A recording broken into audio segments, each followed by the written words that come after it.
Hi everyone and welcome back to my channel. I hope you're all well today.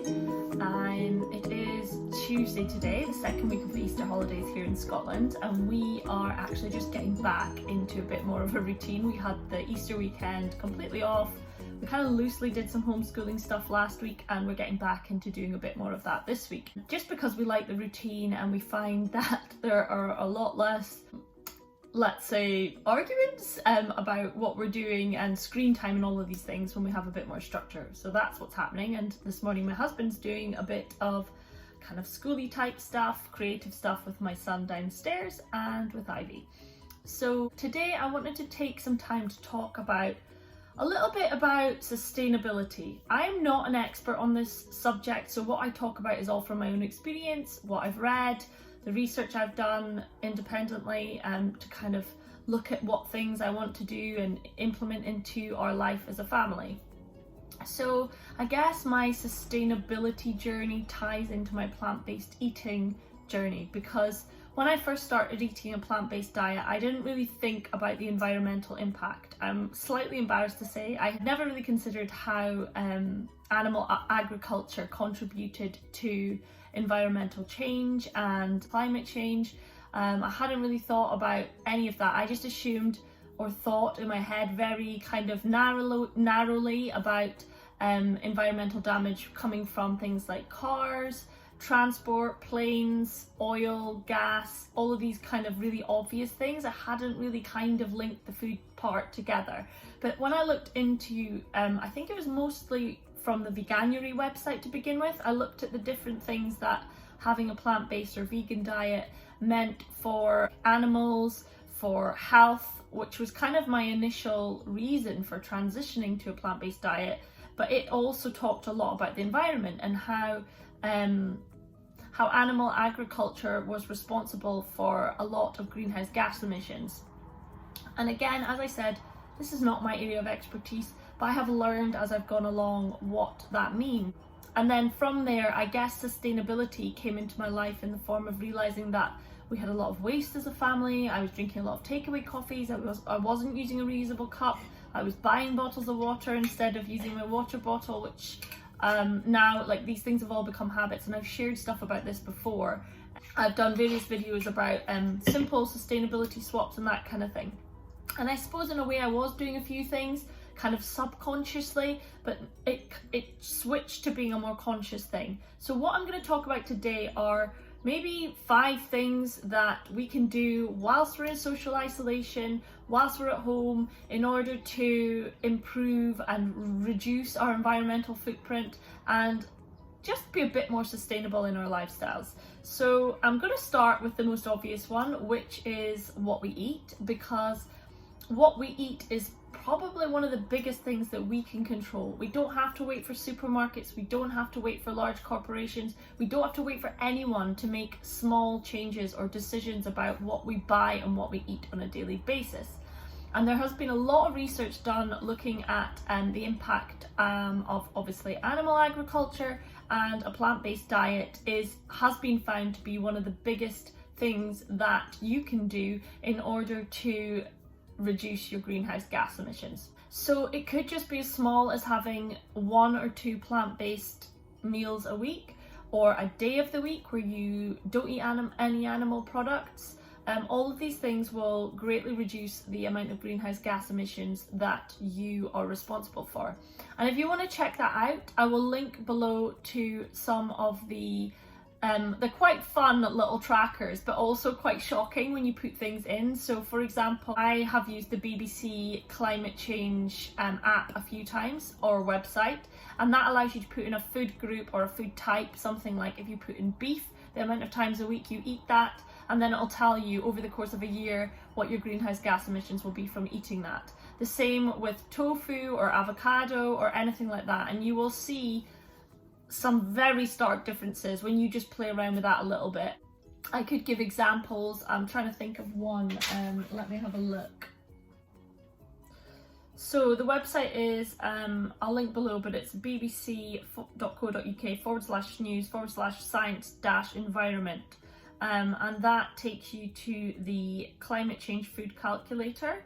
And if you put in, for example, I selected beef 1 to 2 times a week, and then it will come out with a kind of like a little diagram telling you that that will contribute 604 kilograms of annual greenhouse gas emissions from eating beef 1 to 2 times a week.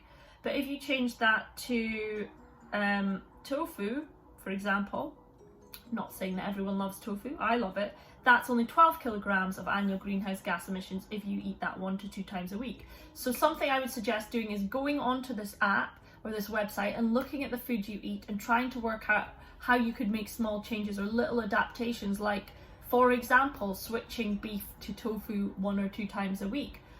You can see the difference immediately if you look at that. So I'll link that below. So that is the first thing, is food. And if you want to look at one of the studies or any of the studies, there's one by Oxford University called Reducing Food's Environmental Impact Through Producers and Consumers.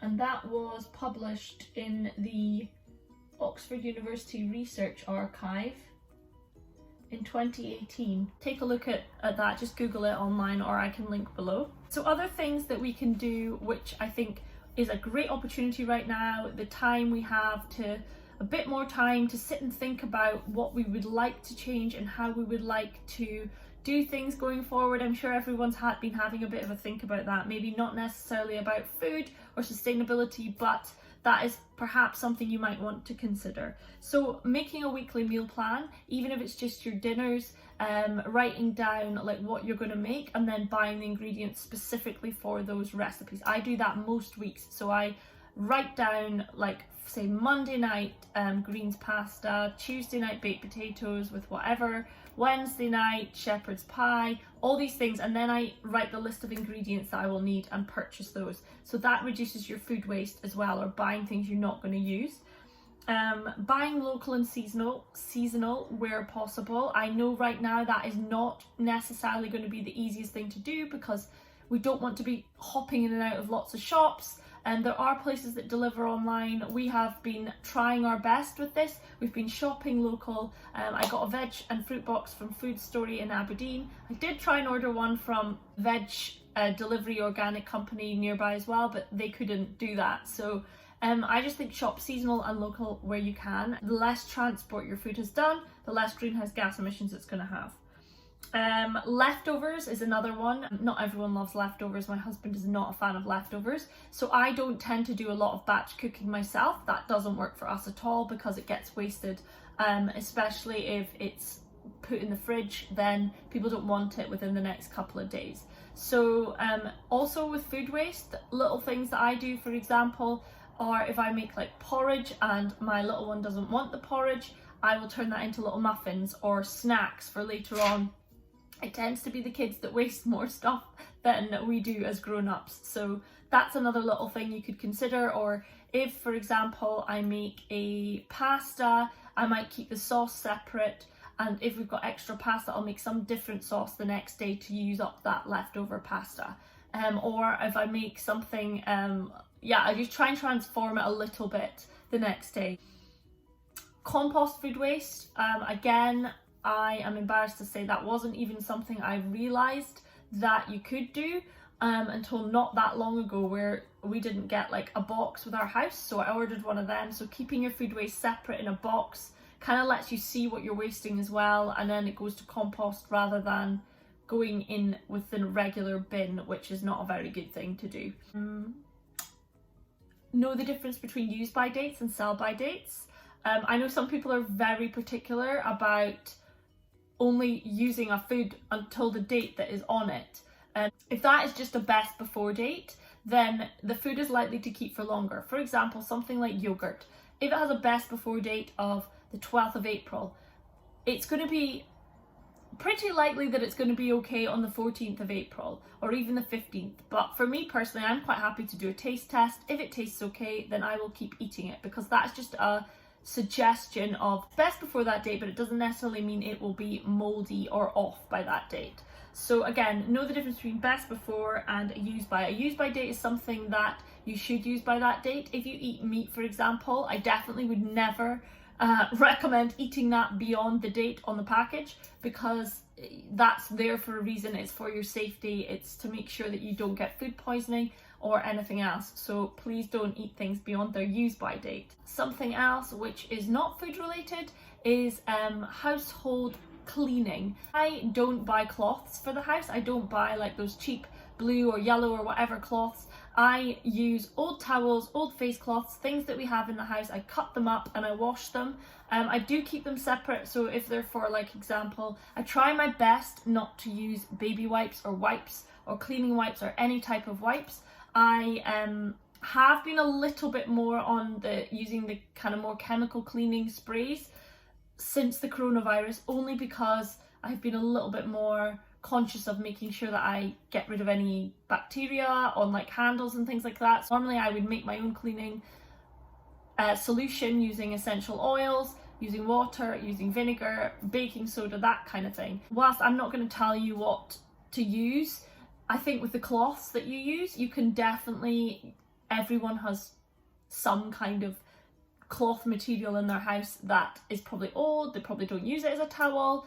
I just cut those up, and I have some for Ivy's face and hands for after she's eaten, and I have others for cleaning. And yeah, that just means that we don't use things like wipes or kitchen roll, which again is another thing that we can avoid. Then if we can avoid that, then that's obviously better, because it's not going into landfill. So I just wash them at 60 degrees, a warmer temperature, with towels and things like that, and then use them again. I'm not sure how many points I made there, but I thought, because I had asked if people were interested in sustainability, these are all little things that I do.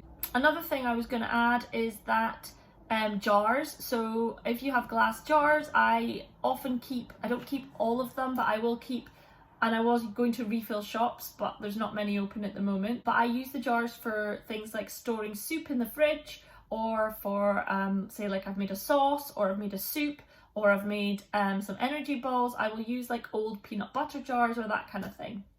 So that's one more thing. And then I think that's it really. Those are my sustainability hacks, I guess you would call them. As I said at the beginning, I am not an expert on this. These are just things I've learned along the way. They're things that I've adapted and adopted into our lifestyle, and maybe they will be helpful for someone else. And I'll share the links to the climate change apps below. The food climate change app website thing that I mentioned, the BBC one in particular, which is really interesting to look at, even if you just play around with it. So thanks for watching. If you enjoy my videos, don't forget to subscribe, and I'll see you all soon.